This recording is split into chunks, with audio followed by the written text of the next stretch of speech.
I think Gen Z is going to surprise us. How do I know that? I don't. I just have a feeling. I've been around a few years and I've seen a lot of changes. And I don't know, if you just got to kind of back up. You see all this discussion back and forth of Gen Z this and Gen Z that, and people that are boomers or people that are Gen X or whatever. Everyone's capping on Gen Z right now. And, you know, yeah, you could make that argument if you want, but you got to back up and kind of look at it from a little bit higher level.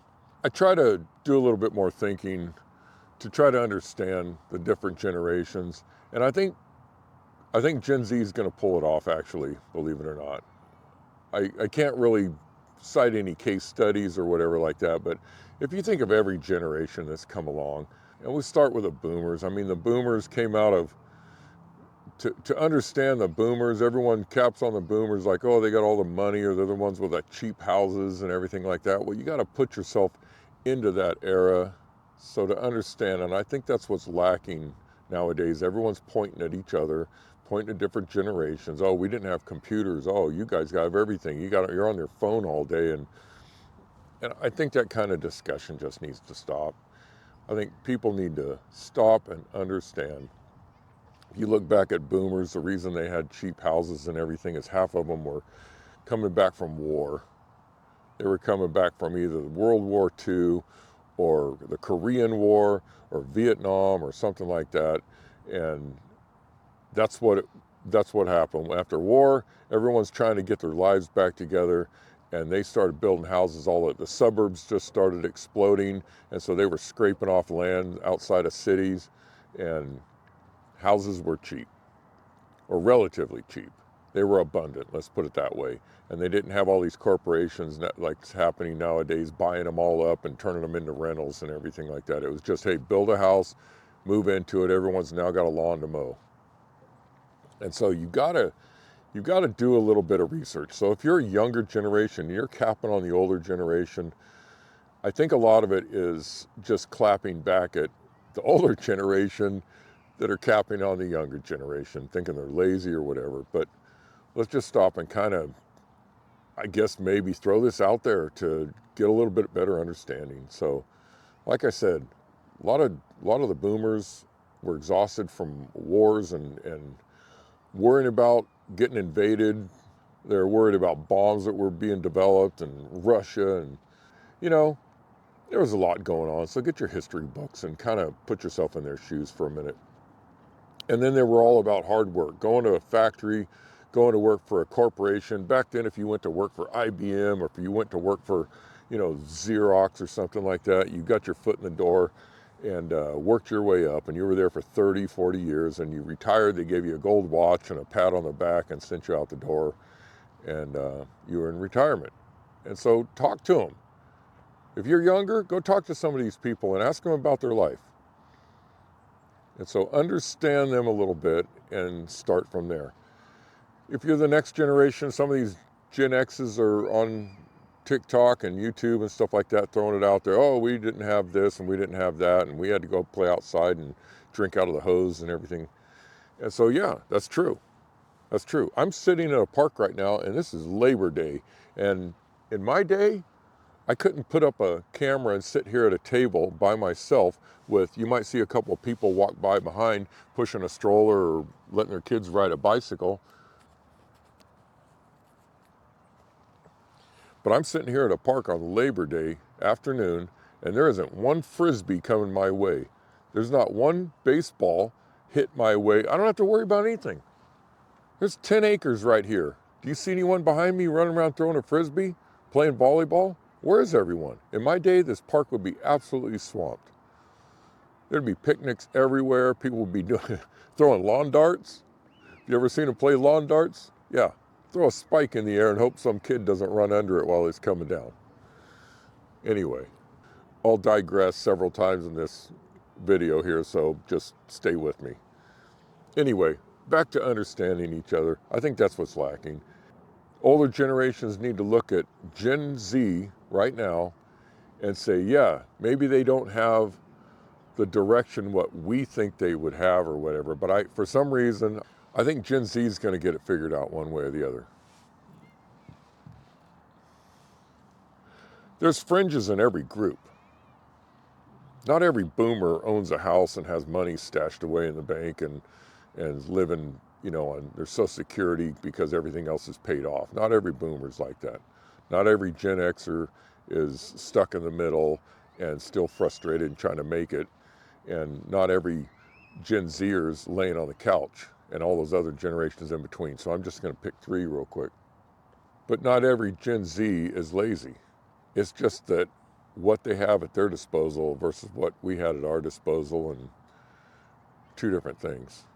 There's fringes on all the generations, but there's a bell curve of people in the middle that are hardworking and dedicated and want to make something of themselves, and one way or the other they get it figured out.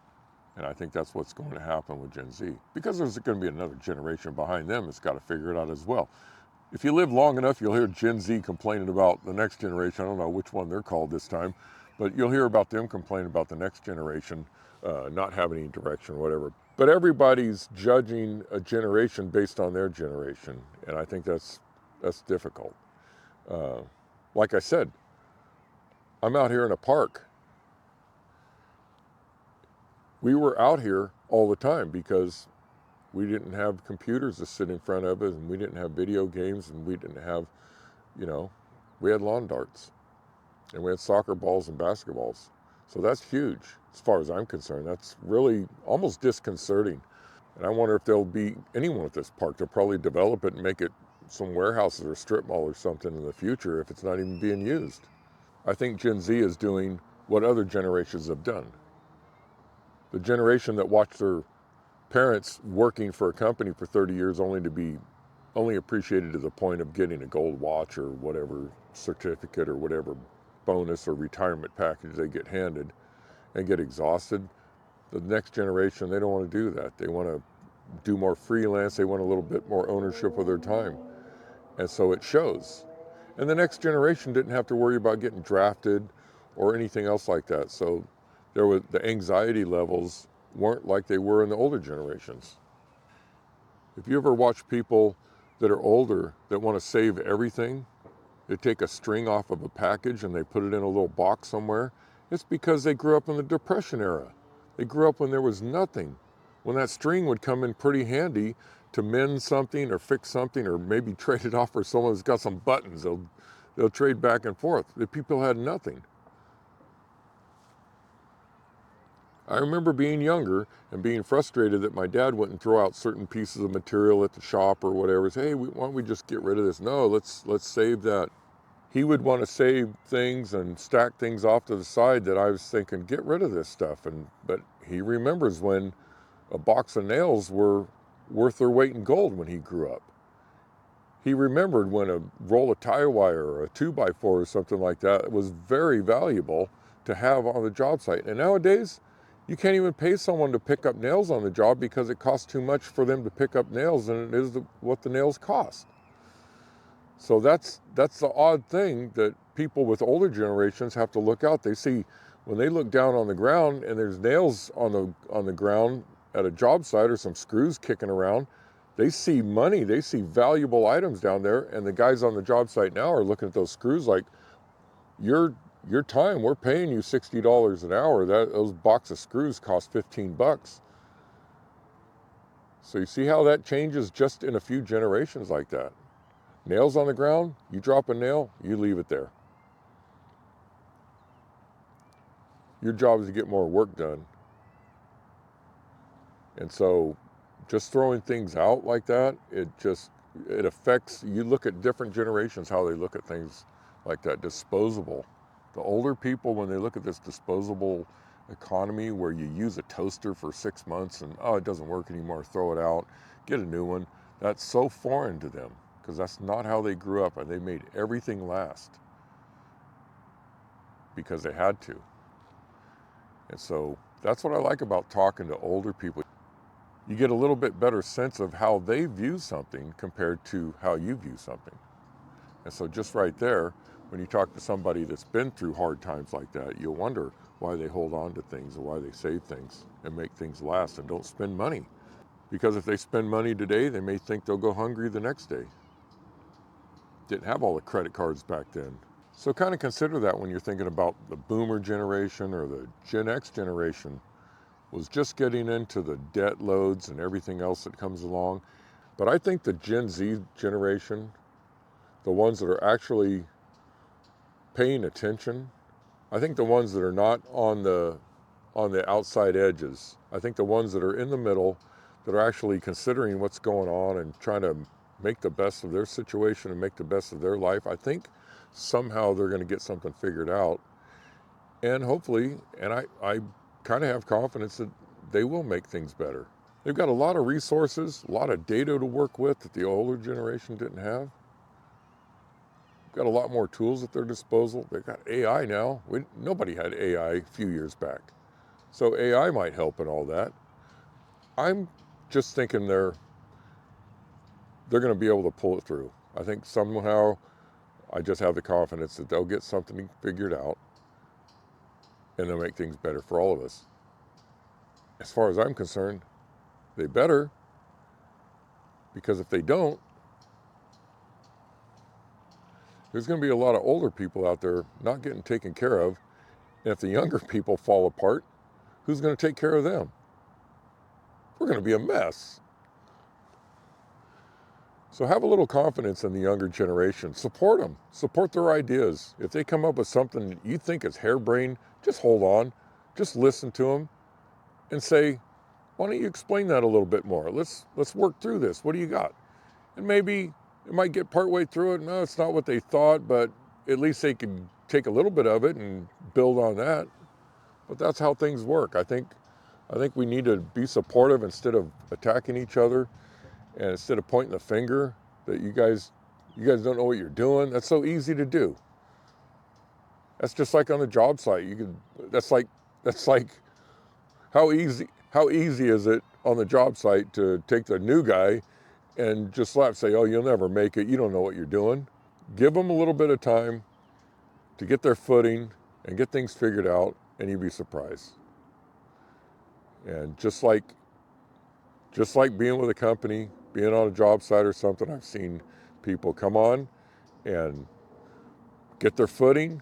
Their legs are a little bit wobbly for a little bit, but they get a little strength in them and get their footing, and pretty soon they take off. And then they go up the ladder and they make something, and they start another company, or they do something, and they're really successful. And that's what I'm looking forward to.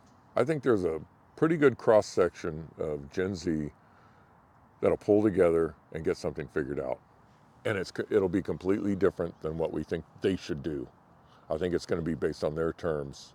I think there's some people right now in the Gen Z category that are doing just that. You may not understand it because their thought process is a little bit different.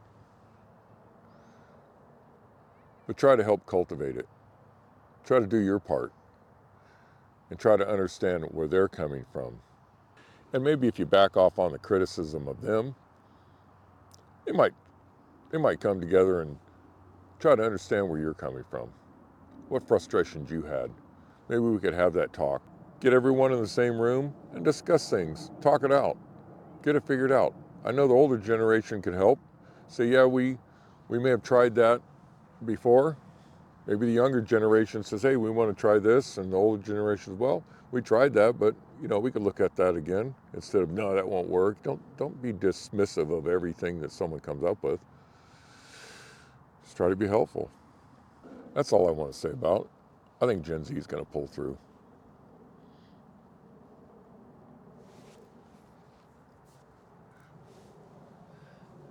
If you're in Gen Z, I just threw down. Let's see what you got. And if you're one of the boomers or Gen X or anywhere in between, just hesitate slightly when you hear Gen Z talk and what they think and how they think. Just hold back a little bit. Use a little consideration before you make your immediate knee-jerk opinions. And don't broadcast everything that's on your brain. Just back up. Let them grow a little bit, get their footing, get those wobbly legs strengthened a little bit. And I think you'd be surprised at what they could come up with. They're pretty smart. I talked to a lot of them. I'm one of those few people that talks to all generations. I just sat with a gentleman who's 85 years old the other day at the other park. Sat with him for about an hour and a half. Love it. Love talking to people older than me. Love talking to people younger than me. I talk to kids all the way to 2 years old. It's kind of funny. Don't get locked in your generation and just looking around at everyone else that they don't know what's going on. Mingle. Mingle with other people. Mingle with different ages. You'd be surprised. It's fun, actually.